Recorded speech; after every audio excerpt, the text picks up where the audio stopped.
निवडणूक ड्युटीमुळे एसआरपीएफ जवानांचे हाल बेहाल झालेत। तीन दिवस ड्युटी लावून धड जेवण ना झोप मिळत नसल्याचा व्हॉट्सअप मेसेज सर्वत्र व्हायरल झाला। वाशिममधील सिद्धेश्वर पेट्रोल पंपावर जवान झोपले होते। टीव्ही 9 ने बातमी दाखवल्यानंतर अखेर त्याची दखल अर्थमंत्री मुनगंटीवार यांनी घेतली। जबाबदार असेल त्याच्यावर कारवाई करण्याचं आश्वासन मुनगंटीवार यांनी टीव्ही 9 ला दिलंय। निवडणुकीत नागरिकांच्या सुरक्षेसाठी आलेल्या जवानांचे हाल होत असल्याचं समोर आलंय। राज्य राखीव दलाच्या जवानांना वरिष्ठांना पत्र लिहून जवानांचे हाल होत असल्याचं सांगितलंय। वाशिम जिल्ह्यातील कारंजा लाड इथल्या सिद्धेश्वर पेट्रोल पंपाजवळील रस्त्यावर हे जवान झोपलेले दिसत होते। डोंबिवली एमआयडीसी फेज 1 मधील श्रीजी लाईफस्टाईल या कपड्याच्या कंपनीला रात्री भीषण आग लागली। आगीत कपडा कंपनी जळून खाक झाली। आगीवर नियंत्रण मिळवण्यात यश आले आणि सुदैवानं जीवितहानी झाली नसली तरी कोट्यावधींचं नुकसान मात्र झालंय। राष्ट्रवादीचे स्टार प्रचारक उदयनराजे यांनी कुत्र्याचा आवाज काढून मोदींवर टीका केली। कुत्र्याचा आवाज काढून हा आवाज कुणाचा आहे ओळखण्याचं सभेतील लोकांना सांगितलं। त्यानंतर लोकांनी हा आवाज चौकीदाराचा असल्याचं सांगितल्यानंतर एकच हशा पिकला।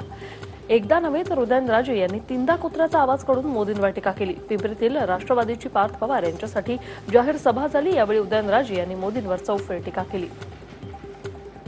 मोदी गेली 5 वर्ष धन की बात करतायत, मात्र देशातील नागरिकांना ती मन की बात वाटत होती, अशी बोचरी टीका देखील उदयनराजे यांनी मोदींवर केली। 5 वर्षात मोदींनी खरंच मन की बात केली असती तर आज देशाची अशी अवस्था झाली नसती, असं देखील उदयनराजे पिंपरीतील सभेत म्हणाले। सत्तेत बसलेले दलाल असून त्यांनी देश विकल्याची घणाघाती टीका त्यांनी केली। चौकीदाराच्या पगारामध्ये घर चालवून दाखवा असं आव्हान छगन भुजबळ यांनी मोदींना दिलंय। तर इंदिरा गांधी इंजिनियर व्हा म्हणत होत्या अशी आठवणही भुजबळांनी मोदींना जळगावमधील सभेत करून दिली। पवार साहेबांना देशाच्या राजकारणात महत्त्वाची भूमिका बजावायची आहे, म्हणून घोड्यांना पाण्यात ज्याप्रमाणे धनाजी संताजी दिसत होते त्याचप्रमाणे पंतप्रधान नरेंद्र मोदी यांना पाण्यातही शरद पवार दिसत असल्याचा प्रतिहल्ला पवार यांनी मोदींवर केला। महाराष्ट्रातील सभेत मोदी काँग्रेसऐवजी राष्ट्रवादी आणि शरद पवारांनाच टार्गेट करत आहेत, त्याला पंढरपुरातील सांगोल्यात झालेल्या जाहीर सभेत पवारांनी उत्तर दिलं। अनंत गीते म्हणजे संसदेतलं मौनी सभासद अशी टीका राष्ट्रवादी काँग्रेसचे अध्यक्ष शरद पवार यांनी गुहागर इथल्या जाहीर सभेत केली। रायगडचे आघाडीचे उमेदवार सुनील तटकरे यांच्या प्रचारासाठी शरद पवार आले होते आणि यावेळी त्यांनी मोदींवर देखील टीका केली। शरद पवारांचे दिवस आता गेले, त्यांना कोणीही मानत नसल्याची टीका उद्धव ठाकरे यांनी हिंगोलीतील सभेत केली। मला शेतीतलं कळत नसलं तरी शेतकऱ्यांचं दुःख कळत असल्याचा टोला उद्धव ठाकरे यांनी शरद पवारांना लगावला। चारा छावण्यांच्या आड जर आचारसंहिता येत असेल तर शिवसेना असली कोणतीही आचारसंहिता मानत नाही, असं उद्धव ठाकरे म्हणाले।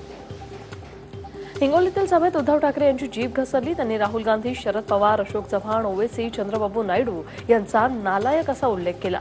तर राहुल गांधी यांच्या बाबतीतही त्यांनी आक्षेपार्ह भाषेचाच वापर केलेला आहे। मुख्यमंत्री फडणवीस बारामतीतील युतीची सभा पाहून पवार कुटुंबियांना झोप लागणार नसल्याचा टोला शरद पवार यांना त्यांनी लगावलाय। बारामतीकर की चौकीदार, तुम्ही आता योग्य उमेदवारांनाच मतदान करा असं आवाहन बारामतीतील सभेत मुख्यमंत्र्यांनी जनतेला केलंय। बारामतीत परिवर्तन घडवण्याचा विडा जो आहे तो चंद्रकांत पाटील यांनी उचलायलाही मुख्यमंत्री असं म्हणालेले आहे। 10 ते 12 वर्षात सुप्रिया सुळेंनी बारामतीत काहीही केलं नाही। सुप्रिया सुळे या पूर्णपणे नापास झाल्याची टीका चंद्रकांत पाटील यांनी केली। पुरंदरमधून किमान 30 ते 35 हजाराचं मताधिक्य कांचन कुल यांना मिळणार असल्याचा विश्वास बारामतीतील सभेत व्यक्त केला गेलाय। मानखुर्दमधील मोहिते पाटील नगरमधील मनोज कोटक यांच्या प्रचार कार्यालयाचं उद्घाटन प्रसंगी कार्यकर्त्यांमध्ये हाणामारी झाली। आधी कार्यकर्त्यांमध्ये बाचाबाची आणि त्यानंतर हाणामारी झाली। एका पदाधिकाऱ्याचा कार्यक्रमात उल्लेख केला नाही म्हणून त्यांच्या समर्थकांनी ही हाणामारी केली। रणजितसिंह मोहिते पाटील यांनी राष्ट्रवादीतून भाजपात प्रवेश केला, मात्र त्यांच्या तोंडी घड्याळच असल्याचं सांगोल्यातील सभेत दिसलं। सांगोल्यातील प्रचार सभेत त्यांनी 23 तारखेला आपलं घड्याळ आहे असा उल्लेख केलाय। कमळ सोडून आपलं चिन्ह घड्याळ असल्याचं त्यांनी म्हटलंय। मुख्यमंत्री देवेंद्र फडणवीस यांनी लातूर जिल्ह्यातल्या मुरुडमधील प्रचार सभेत सैनिकांचं योगदान आणि राष्ट्रहितासाठी मतदान करा असं आवाहन केलं। यावेळी फडणवीस यांनी विरोधकांवर देखील जोरदार टीका केली। मनसे आधी महाराष्ट्र नवनिर्माण सेना होती, त्यानंतर महाराष्ट्रात मतदार नसलेली सेना झाली। म्हणजेच रताळ्याला म्हणतात केळं आणि दुसऱ्याच्या लग्नात नाचतंय खुळं, अशी अवस्था राज ठाकरेंची झाली, अशी देखील घणाघाती टीका मुख्यमंत्री फडणवीस यांनी नांदेडमधील सभेत केली।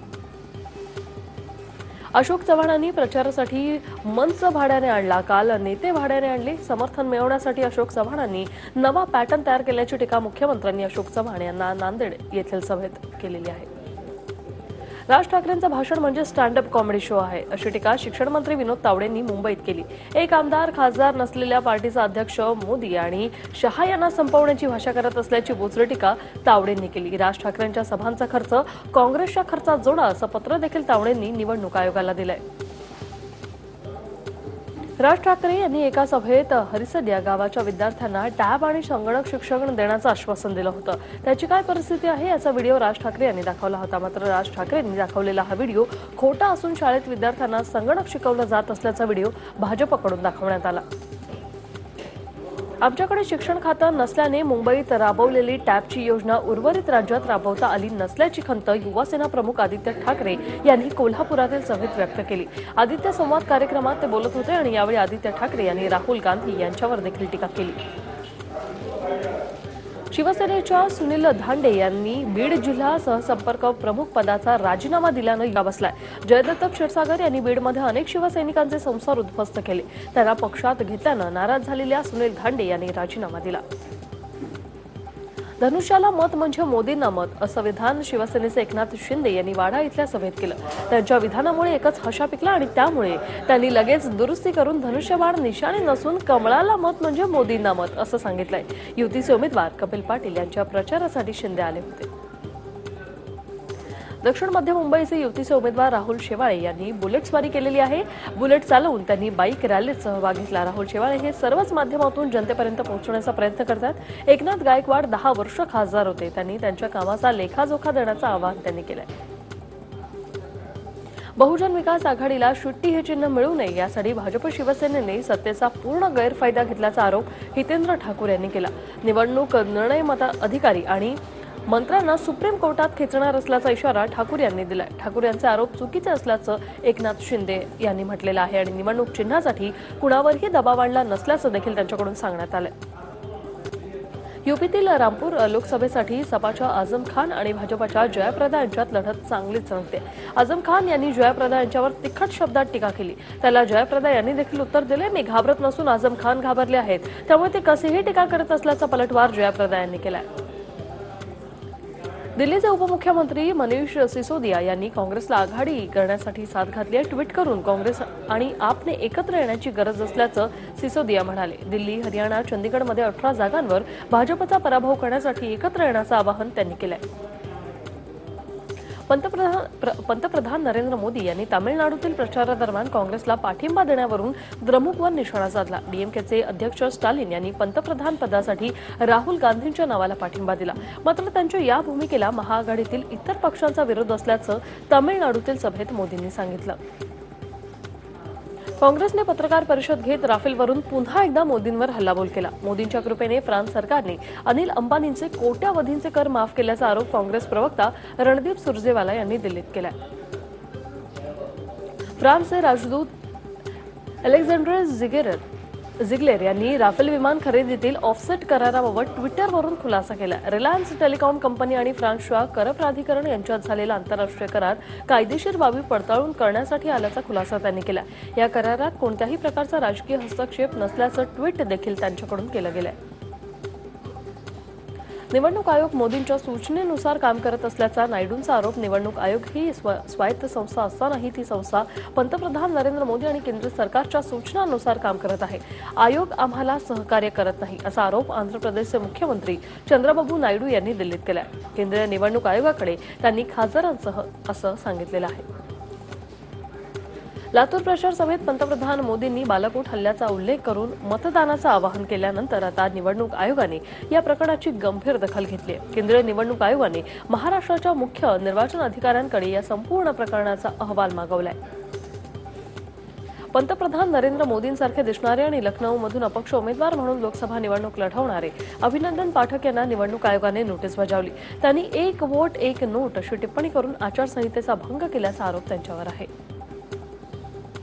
भारतीय जनता पार्टीला ना अलीची मतं मिळतील ना बजरंग बलीची असा दावा बसपाचे अध्यक्ष मायावती यांनी केलेला आहे. उत्तर प्रदेशच्या मुख्यमंत्री योगी आदित्यनाथ यांच्या अली बजरंग बली वक्तव्याचा समाचार घेताना त्यांनी योगींवर टीका केली.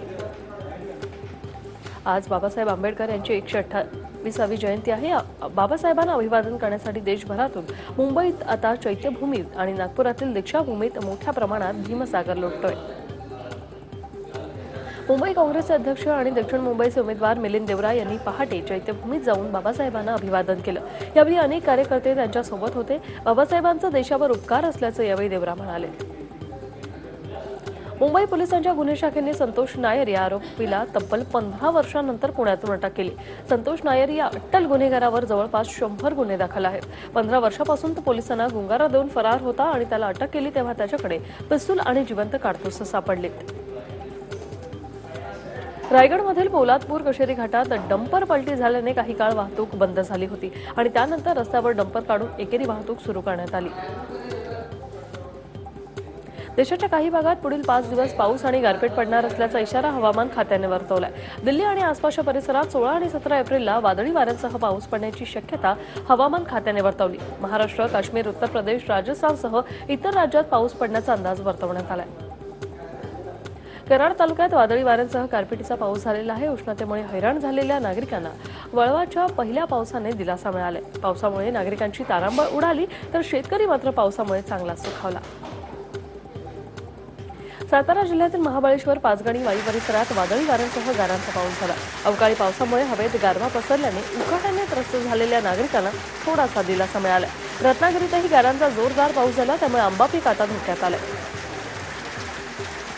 जम्मू काश्मीरच्या शोपियामध्ये सुरक्षा रक्षक आणि दहशतवाद्यांमध्ये काल झालेल्या चकमकीत 2 दहशतवाद्यांना ठार करण्यात यश आलंय। या दहशतवाद्यांकडून मोठ्या प्रमाणात शस्त्रे आणि दारुगोळा जप्त करण्यात आलाय। ठार झालेले दहशतवादी जैश-ए-मोहम्मद या दहशतवादी संघटनेचे असल्याचं समजतंय। राजस्थानमधील जोधपूर कोर्टात चक्क गायीला हजर करण्यात आलं। गायीच्या मालकी हक्कावरून 2 जण पुढे आले आणि वाद जोधपूर कोर्टात पोहोचला। न्यायाधीशानं गायीच्या मालकीचा दावा करणाऱ्या दोघांना गायीजवळ आणून त्यांची शहानिशा केली। या प्रकरणी कोर्टात सुनावणी सुरू असून पुराव्यावरून कोर्ट निर्णय देणार आहे। 5 वर्षाचा चिमुकला बोरवेलमध्ये पडला आणि शेतात खेळताना हा चिमुकला उघड्या बोरवेलमध्ये पडला।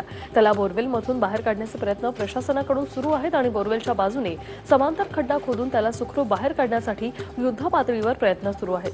मथुरेतील एका गावात ही घटना घडली।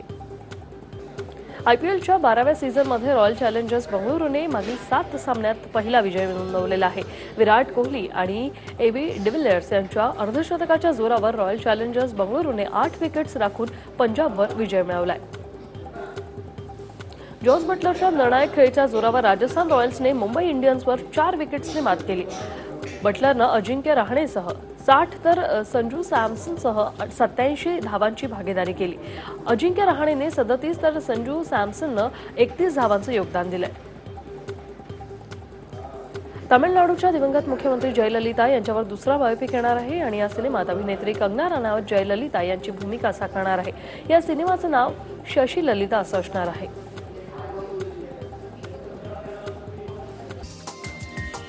हा व्हिडिओ तुम्हाला आवडला असेल तर असे आणखी व्हिडिओ पाहण्यासाठी TV9चं YouTube चॅनल सबस्क्राइब करा, बेल बटन दाबा। ताज्या घडामोडींसाठी लॉग ऑन करा tv9marathi.com।